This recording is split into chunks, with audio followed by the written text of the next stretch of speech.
In solution-focused therapy, working with couples isn't about fixing people. It's about co-constructing a shared vision of what their relationship could become. That starts with a belief. Both people bring strengths. Both want change. And both deserve to feel seen, heard, and valued in the process. SFT with couples doesn't begin by diving into blame or recounting years of arguments. It begins with possibility. We might ask, if therapy were successful, what would be different between you two? Or, what would you notice about your partner if things were better, even slightly?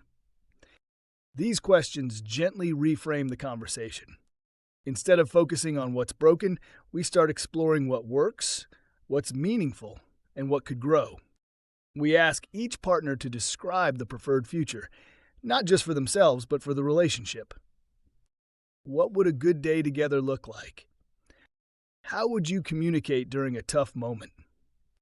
What would your partner notice in your actions if you were feeling closer? By imagining what they want to create, couples begin stepping into a new way of relating.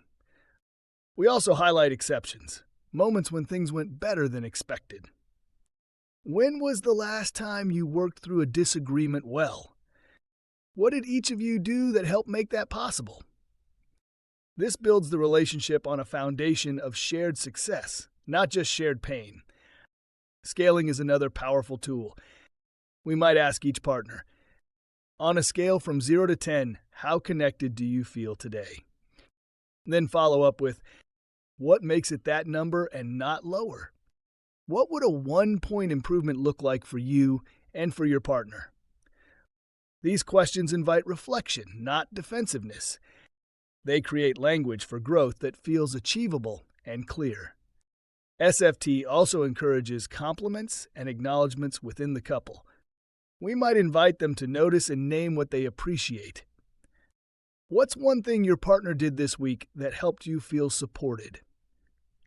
Or, what's something they've done that you might not have noticed before? These moments shift the emotional tone. They build gratitude and openness. Importantly, SFT doesn't ask couples to agree on everything.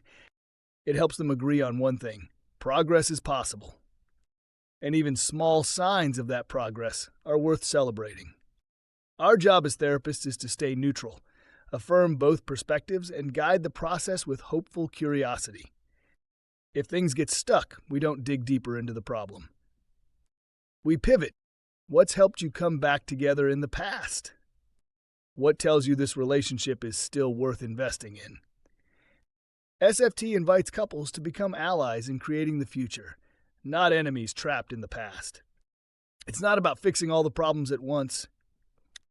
It's about creating one meaningful shift, then another, because even in relationships with years of hurt, the seeds of connection are still there, waiting to be seen, nurtured, and grown into something new.